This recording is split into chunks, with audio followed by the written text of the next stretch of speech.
सरकार ने प्रदेश के 10 जिलों को जारी किए 34.29 करोड़ रुपए। विधायक प्राथमिकता बैठकों से पहले राज्य सरकार ने एमएलए निधि की चौथी किस्त जारी कर दी है। प्रदेश के 10 जिलों के लिए कुल 34.29 करोड़ रुपए जारी किए गए हैं। इनमें से 81.65 लाख रुपए मुख्यमंत्री ग्राम पथ योजना में खर्च किए जाएंगे। योजना सलाहकार डॉक्टर बासु सूद ने किन्नौर और लाहौल स्पीति को छोड़कर अन्य जिलों के उपायुक्तों को एमएलए निधि की चौथी किस्त जारी कर दी है। जनजातीय जिलों के लिए अलग से फंड जारी होगा। उपायुक्तों को निर्देश दिए गए हैं कि फंड का इस्तेमाल सिर्फ स्वीकृत योजनाओं के लिए ही करेंगे। मासिक प्रगति रिपोर्ट हर महीने 10 तारीख को योजना विभाग को भेजनी होगी। सीएम सुक्खू बोले वर्ष 2024-25 के लिए 9,990 करोड़ रुपए की वार्षिक योजना प्रस्तावित। मुख्यमंत्री सुखविंदर सिंह सुक्खू ने सोमवार को वर्ष 2024-25 के लिए विधायकों की प्राथमिकताएं निर्धारित करने के लिए आयोजित बैठक की अध्यक्षता की। पहले दिन के पहले सत्र में जिला ऊना, हमीरपुर तथा सिरमौर के विधायकों की प्राथमिकताओं पर चर्चा की गई। मुख्यमंत्री ने कहा कि सरकार की ओर से वार्षिक योजना 2024-25 का आकार 9,989.49 करोड़ रुपए प्रस्तावित किया गया है। सुक्खू ने कहा कि प्रदेश सरकार आगामी 4 वर्षों में हिमाचल को आत्मनिर्भर तथा 10 वर्षों में देश के सबसे समृद्ध राज्यों में शामिल करने के लक्ष्य के साथ कार्य कर रही है। इस बैठक में होने वाली चर्चा से हमें प्रदेश में विकास की दिशा तय करने के लिए बहुमूल्य सुझाव प्राप्त होंगे। वर्तमान सरकार प्रदेश के सभी क्षेत्रों तथा समाज के सभी वर्गों के तीव्र व संतुलित विकास के लिए प्रतिबद्ध है। उन्होंने कहा कि इस उद्देश्य से कांग्रेस पार्टी के घोषणा पत्र को राज्य सरकार ने नीतिगत दस्तावेज के रूप में अपनाया है तथा इसके प्रभावी कार्यान्वयन के लिए दृढ़ता से कार्य कर रही है।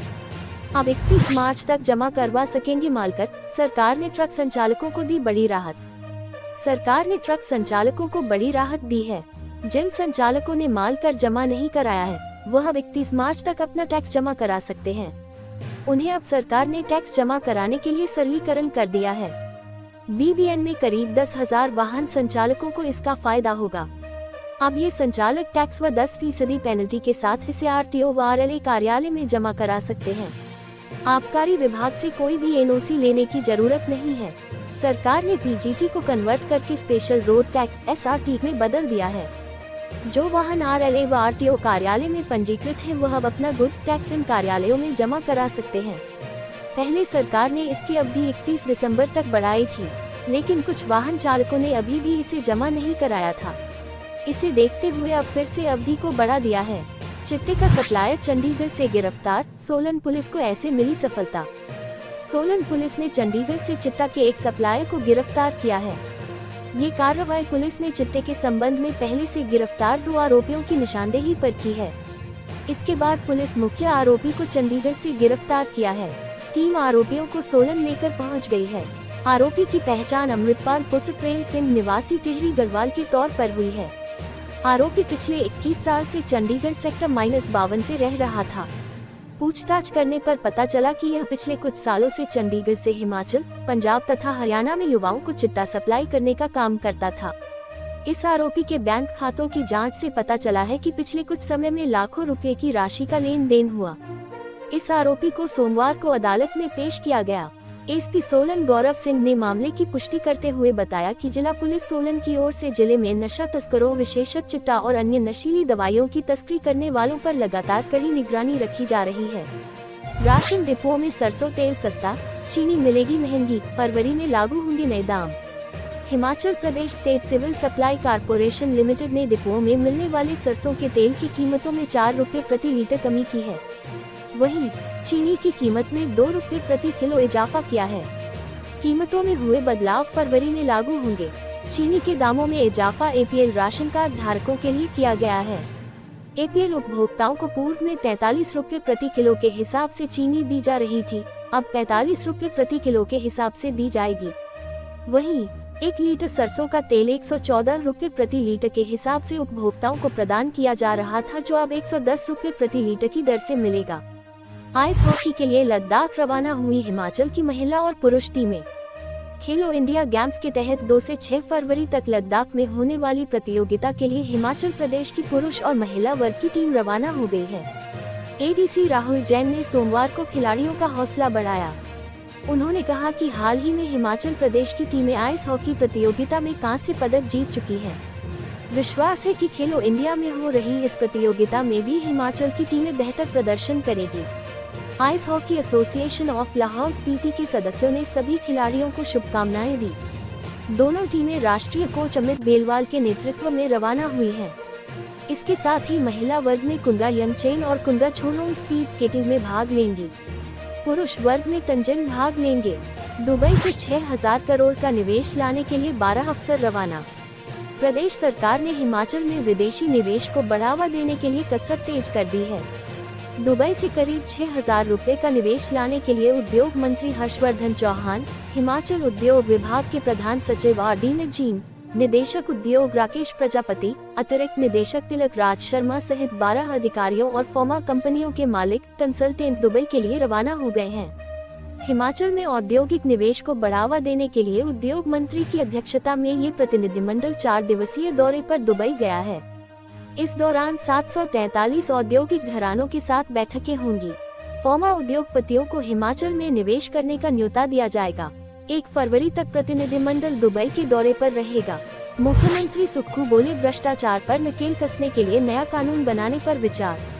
मुख्यमंत्री ठाकुर सुखविंदर सिंह सुक्खू ने सोमवार को वार्षिक योजना 2024-25 विधायक प्राथमिकताओं पर आयोजित पहले दिन के दूसरे सत्र में सोलन, चंबा, बिलासपुर तथा लाहौल स्पीति जिले के विधायकों की बैठक की अध्यक्षता की। सीएम ने कहा कि वर्तमान कांग्रेस सरकार प्रदेश के लोगों को स्वच्छ, पारदर्शी एवं उत्तरदायी प्रशासन प्रदान करने के लिए वचनबद्ध है तथा भ्रष्टाचार के प्रति शून्य सहिष्णुता की नीति अपना रही है। उन्होंने कहा कि प्रदेश सरकार सरकारी तंत्र में पारदर्शिता लाने और भ्रष्टाचार पर नकेल कसने के लिए एक कानून लाने पर विचार कर रही है। उन्होंने कहा कि प्रदेश सरकार जनता की शिकायतों को प्रभावी ढंग से सुलझाने व कुशल प्रशासन प्रदान करने के लिए तत्परता से कार्य कर रही है तथा व्यवस्था परिवर्तन के माध्यम से सभी लक्ष्य प्राप्त किए जा रहे हैं। उन्होंने कहा कि राज्य सरकार नशा तस्करों व खनन माफिया पर लगाम लगाने के साथ बेसहारा पशुओं को आश्रय प्रदान करने के लिए प्राथमिकता के आधार पर कार्य कर रही है। विधायक प्राथमिकता में पहली बार डाले इलेक्ट्रिक बसें और चार्जिंग स्टेशन। हिमाचल प्रदेश में पहली बार इलेक्ट्रिक बसों और चार्जिंग स्टेशनों को भी विधायक प्राथमिकता में डाला जाएगा।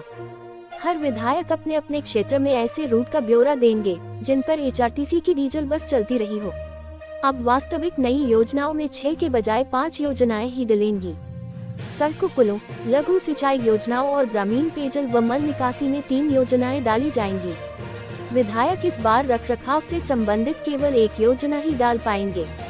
ये वास्तविक नई स्कीम के तहत ही डाली जाएगी। इसके अलावा ऑनगोइंग चालू स्कीमों को डालने की प्रक्रिया को भी बंद किया गया है।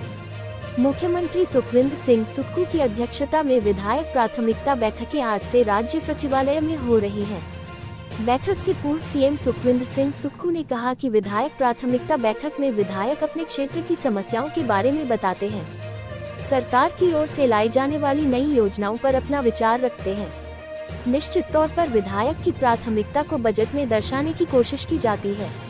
कहा कि सबको साथ मिलाकर प्रदेश को सबसे उत्कृष्ट राज्य बनाने एवं जनहित की योजनाओं को धरातल पर उतारने के लिए प्रतिबद्ध है। हिमाचल सहित 15 राज्यों में राज्यसभा की 56 सीटों के लिए द्विवार्षिक चुनाव का शेड्यूल जारी। चुनाव आयोग की ओर से राज्यसभा की 56 सीटों के लिए मतदान 27 फरवरी को होगा। 15 राज्यों की 56 सीट के लिए द्विवार्षिक चुनाव होना है। इनमें हिमाचल की 1 सीट भी शामिल है। इस सीट पर 2 अप्रैल 2024 को भाजपा के राष्ट्रीय अध्यक्ष एवं सांसद JP नड्डा का कार्यकाल पूरा हो रहा है। निर्वाचन आयोग ने सोमवार को चुनाव का शेड्यूल जारी कर दिया है। चुनाव आयोग के अनुसार राज्यसभा 56 सीटों के द्विवार्षिक चुनाव के लिए 8 फरवरी को अधिसूचना जारी होगी। इसके बाद 15 फरवरी तक नामांकन दाखिल किए जा सकेंगे। 16 फरवरी को नामांकन पत्रों की छंटनी होगी। 20 फरवरी तक प्रत्याशी अपने नाम वापस ले सकेंगे। 27 फरवरी को सुबह 9 बजे से 4 बजे तक मतदान होगा। वोटों की गिनती 27 फरवरी को शाम 5 बजे होगी। 29 फरवरी से पहले चुनाव प्रक्रिया को पूरा किया जाएगा। फिर बदलेगी 10वीं और 12वीं कक्षाओं की डेटशीट। राजकीय अध्यापक संघ के साथ बैठक में फैसला। हिमाचल प्रदेश स्कूल शिक्षा बोर्ड 10वीं, 12वीं परीक्षाओं की डेटशीट में बदलाव करेगा। ये बदलाव हिमाचल राजकीय अध्यापक संघ की बोर्ड प्रबंधन के साथ हुई बैठक में आए सुझावों के आधार पर किया जाएगा। इस दौरान शिक्षा बोर्ड जहां एक परीक्षा के बाद दूसरी के लिए कुछ दिनों का अंतराल रखेगा, वहीं 9वीं और 11वीं कक्षा की परीक्षाओं के समय में भी बदलाव किया जाएगा। बोर्ड की ओर से 10वीं, 12वीं की परीक्षाओं का अस्थायी शेड्यूल 11 जनवरी को जारी किया गया था। शेड्यूल के अनुसार इन बोर्ड कक्षाओं की परीक्षाएं 2 मार्च से शुरू होनी थी।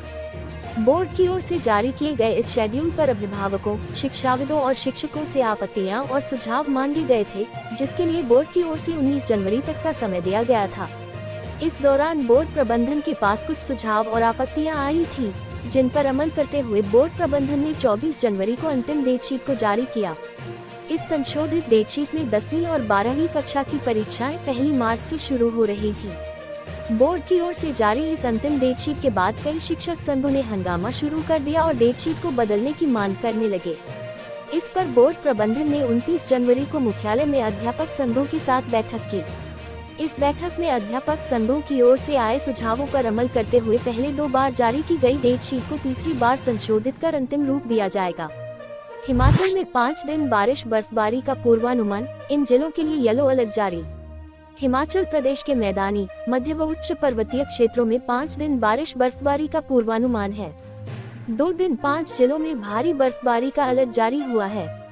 मौसम विज्ञान केंद्र शिमला के अनुसार लगातार 2 पश्चिम विक्षोभ के आने की वजह से 30-31 जनवरी से अगले 2-3 दिनों तक मध्य व उच्च पर्वतीय जिलों लाहौल स्पीति, किन्नौर, चंबा, कुल्लू, मंडी, सिरमौर, शिमला के कई भागों में बारिश बर्फबारी की संभावना है। वहीं 31 जनवरी व 1 फरवरी को चंबा, कुल्लू, मंडी, लाहौल स्पीति व किन्नौर के ऊपरी भागों में भारी बर्फबारी का येलो अलर्ट जारी हुआ है।